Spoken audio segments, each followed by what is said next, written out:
After last night, but it's great to be back in Glasgow and getting some wine in my hand. So, believe it or not, I'm a Dundee grad, so I haven't been here in Scotland for an awful long time, and I'm living out in Ireland. Now, I'm just a simple father of 5, rural critical care physician, and I changed something in my practice about 12 months ago. It's only because I simply upgraded my old workhorse with a ventilator, and I got this new lighter ventilator. It just so happened to have a mode on it which really, I think we all need to kind of prick our ears up a little bit, because if, like many of you, I've been disillusioned with cardiac arrest management for many years. Because all I've been trying to do is emulate the fine work of Paul and his team, and ended up getting those marginal gains. But something a little bit different happened. I have a 39% loss on arrival hospital rate now in rural Ireland. And that's from all cause of arrest. And I do not exclude any of those calls when I arrive and we start the rosary. End-organ perfusion oxygenation, I think we all agree, is what we're here to try and do, isn't it? Provide optimum, high-performance CPR, as all of you can do. And I'm not going to teach you to suck eggs, but it's quite important just to have a quick recap on physiology during normal compressions to see how this is different. So, downstroke, squeeze hard, rhythmic, go to sleep. Downstroke, squeeze hard, blood goes out, yeah? Infuses the brain.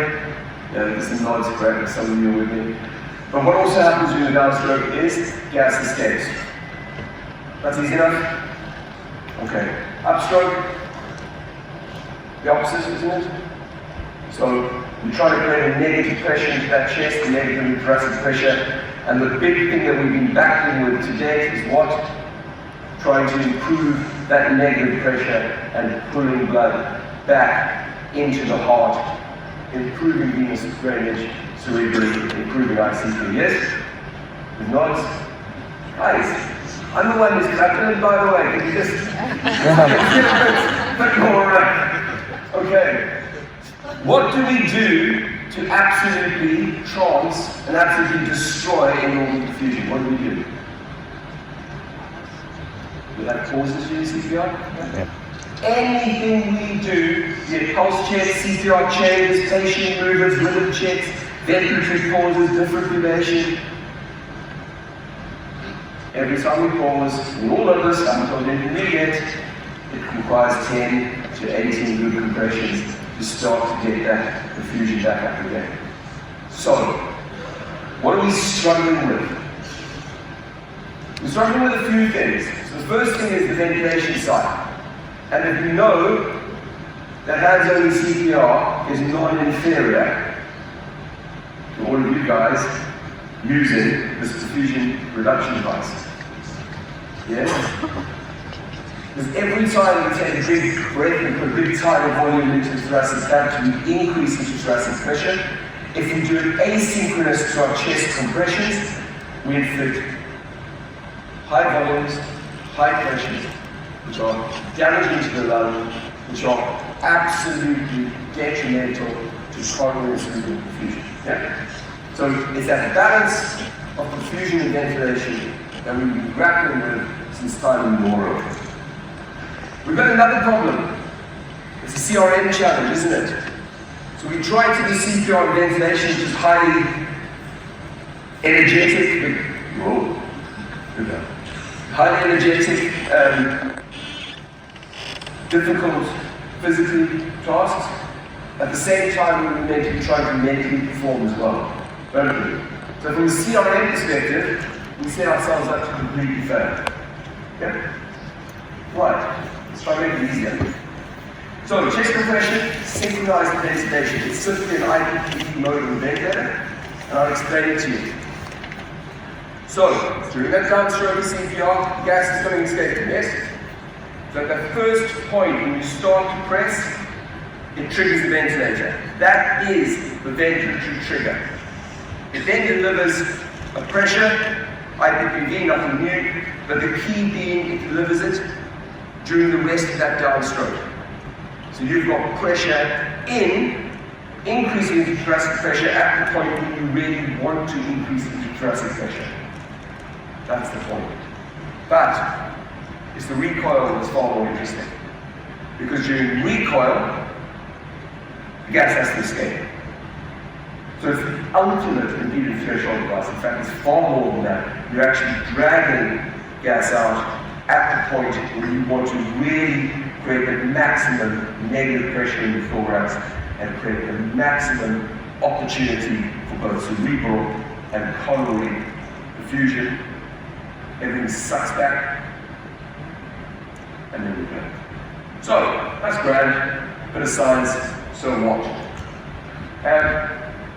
These are real world examples. So what you will notice here, this patient in cardiac arrest, they have oxygen sats 96%, as measured peripherally on the middle finger. You'll see the end-tidal CO2 there. That's real. Slightly lower than what you'd expect if you get a great big massive bag or 2 liter bag. Why? Because the tidal volume is only 2 ml per kilo. But it's a maximum frequency. Your respiratory rate there is a whopping 100 and whatever the CPR rate is. So it's truly sync. The trigger is directly linked to your CPR. So in this example, again, real life example, pediatric case, look at the blood pressure. 123, 898. Look at the blood pressure. 155. Whoa. 155, 93. Guys, I've not used adrenaline in any of those 3 cases. When do I use adrenaline? When they're septic, when they've got SBR failure. Another case. What this basically is allowing us to do is do exactly what the guidelines want us to do. In other words, improve oxygenation and improve perfusion prior to defibrillation. So I've got a good blood pressure there, sats on great, defibrillate, haven't done any pauses there at all. And watch this come back now. Yeah, sats 95% with the CO2. I watch the CO2 absolutely jump as I figure they're probably got lost when you see the rewards of it. Drop down. As I said, I'm just a rural father of 5 living in rural Ireland, and I've got 39% gospel. CRM by far plays the greatest opportunity here, because for the first time we're able to fully automate ventilation and fully automate CPR with mechanical CPR device. And you combine those two, I get to do Sudoku alone in the back of an ambulance as we transport an hour or 20 minutes to the catheter, or with that patient profoundly hypothermic, just keep them going, don't bother, have a cup of tea, wait for them to warm up. Come and see us. I think you're in Karen 2, is that right?